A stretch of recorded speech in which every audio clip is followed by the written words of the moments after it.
Oni is a tool-based character who's at his best when he gets in and plays aggressive. His target combos give him the ability to hit confirm easily, and it's something that he probably does better than any other character in the game. He can convert even the smallest hit into big damage. His unique normals give him a tool for almost every situation, and he also has a large bag of tricks, or gimmicks, that he can use to confuse the opponent. Most of his attacks put the opponent in a lot of block stun, and he builds meter quickly via block pressure. He also has what is probably the best chip kill move in the game, in his EX Shoryuken.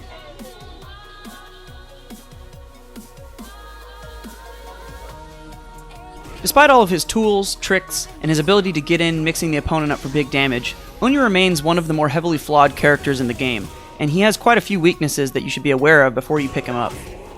For starters, Oni probably doesn't have a single advantaged matchup against any character in the game. Most of his matches are either going to be even or disadvantaged, and it's usually the latter. Despite this fact, things aren't as bad as they may seem for Oni. While it's true that most of his matchups are disadvantaged, most of them aren't terribly so, and he has the tools and gimmicks that he needs to keep the player guessing so that he can work around his bad matchups better than most characters. Given that, it's important to know what Oni's weaknesses are so that you can play around them when the time comes. Many of his attacks are slow and or low priority, which means that they'll often get beat out by better attacks from other characters. His regular fireballs are a bit slow, and they only go about half screen before they fade away. His electric fireballs go full screen, but at the cost of being even slower. Strangely, while his Shoryuken can be focus attack dash cancelled on hit, it is the only attack in the game of its kind that cannot be cancelled on block. This means that Oni can have difficulty getting out of pressure situations without taking a big guess. However, guessing is kind of the name of the game with Oni, and the more you play him, the less of a hindrance this starts to become. Another unique weakness that Oni suffers from is that he's kind of fat. That is to say, he has a large hurt box, and this means that he's susceptible to deeper cross-ups and long, extended combos for extra damage, and is something that none of the other Shotos have to deal with. Finally, cross-up slash, although it can be tempting to go for as a mix-up, is very punishable on block if the opponent guesses right. The moves are -10 and -8 on block respectively, which means the opponent can punish you with just about anything that they want.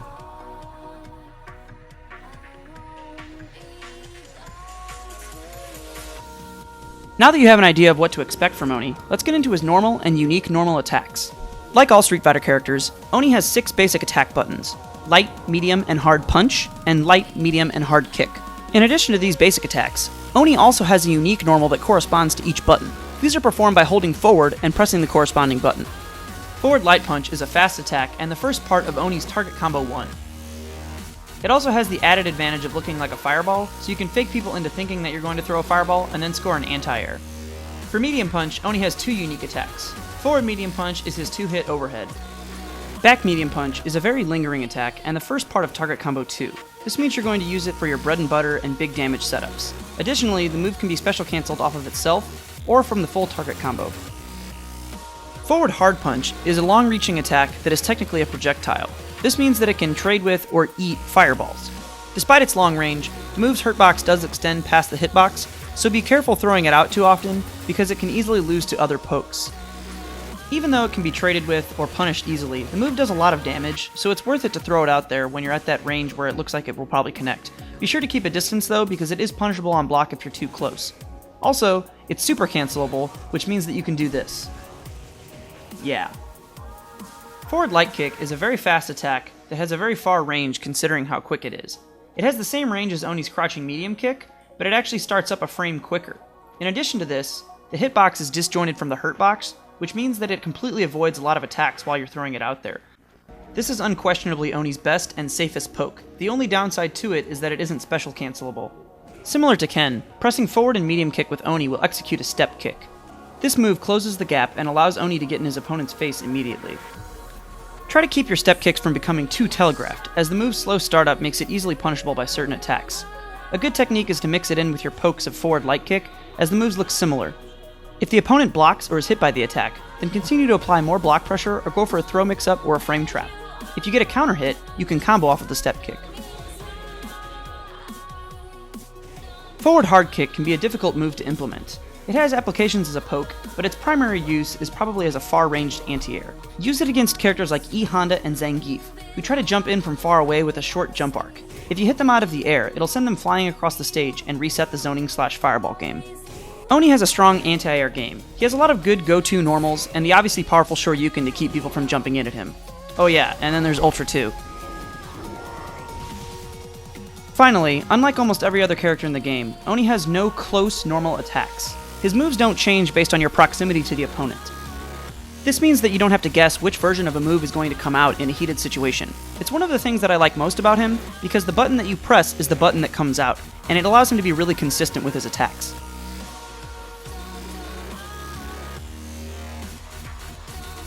Hit confirming is something that Oni excels at, and it plays into his target combo game exceptionally well. Just like every other character in this game, you'll start off most of your hit confirms with a crouching light kick and transition into a crouching light punch or a standing light punch if your opponent is standing. From there, it's just a matter of choosing which target combo you want and finishing off with a special move for damage. Target Combo 1 is a fast, 2-hit attack, with both hits capable of connecting on either standing or crouching opponents.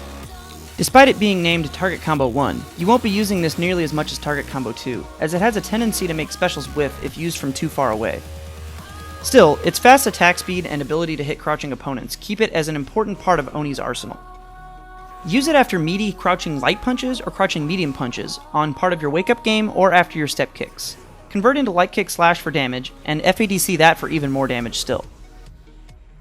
Target Combo 2 is Oni's bread and butter. It's his go-to punish in just about any situation. The main reason that you want to use it more than Target Combo 1, despite the fact that it whiffs on crouching opponents, is that it does more damage, and it causes special moves to hit from just about any range that it connects with. So unlike Target Combo 1, you won't be whiffing light kick slashes, or only hitting twice with hard kick Tatsu. You'll get the full connect of each special that you use after Target Combo 2. Furthermore, the fact that the second hit whiffs on crouching opponents isn't really that big of a deal, because if you're using it after a hit confirm anyway, you'll have more than enough time to see that the opponent is crouching, and at that point, you can just use the first hit, which is back medium punch, to go into a light kick slash, and that will hit on a crouching opponent.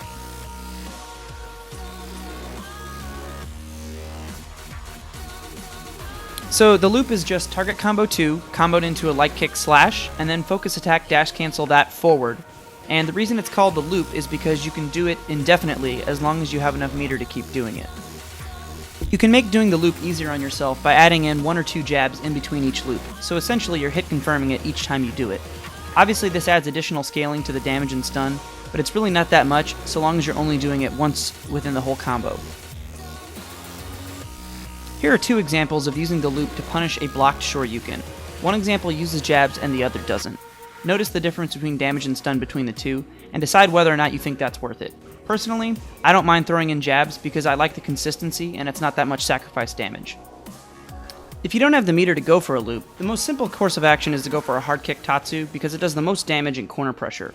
But of course, you could also go for an untechable knockdown from a Stomp and then apply meaty pressure. You can even finish the loop with another light kick slash without focus attack dash canceling it and progressing forward.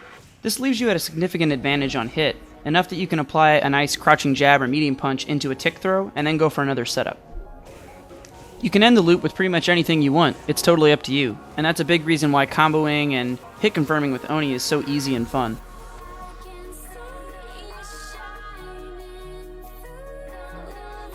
While ultimately air dashes aren't quite as useful or as good as you might expect, there are a few instances in which they can be incredibly helpful, so you should learn the specifics if you're planning to pick up Oni.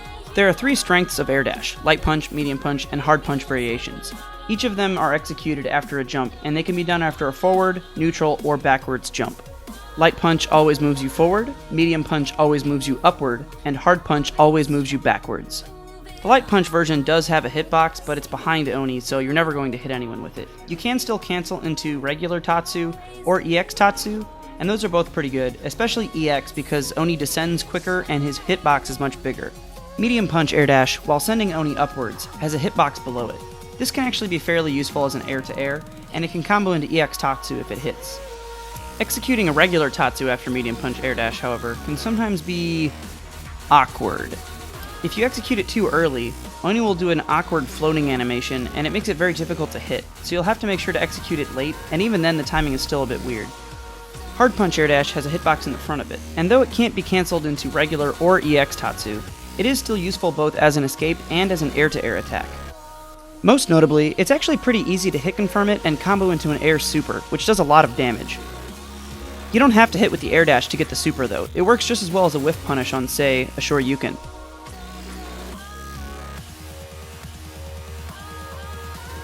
When executed in the air as you just saw in the air dash segment, Oni's super is considered an attack, which is why it can be comboed into after the air dash. When executed on the ground, however, the game considers it an instant grab, which means that it cannot be blocked. While this is obviously very good, the move has a very short range, which means unless you execute it at point blank, it's easily avoided or countered. You can overcome this weakness via Kara-ing, or canceling a whiffed normal into the super. Here's a simple input that you can buffer during back medium punch to Kara forward hard kick into your super. And finally, Oni's Ultras. Ultra 1 is easier to use, and it does more damage off of EX slash. It also has a fairly unique property for a projectile Ultra, in that the first hit is considered a physical attack. This means that unlike other projectile Ultras such as Ryu's Ultra 1, if you use it at point blank, it won't have a slow fireball type startup. It'll actually have a very fast, regular Ultra startup, and you can use the invulnerability as a counter Ultra like you would with most non-projectile Ultras. There are two additional versions of this Ultra. One is the kick version, which shoots the ball vertically. This is fairly good against some cross-ups, but it's not always that practical. The other version is the air version of the Ultra, but this is pretty much completely worthless. Ultra 2 does a lot of damage, it has a lot of invulnerability, it's a fantastic anti-air, and it has all of the same setups as Ultra 1, with a few additional ones. The only real downside to it is that it has a really awkward motion, and on some of the setups it doesn't animate fully, and it connects less, doing less damage than a non-fully connected Ultra 1 would.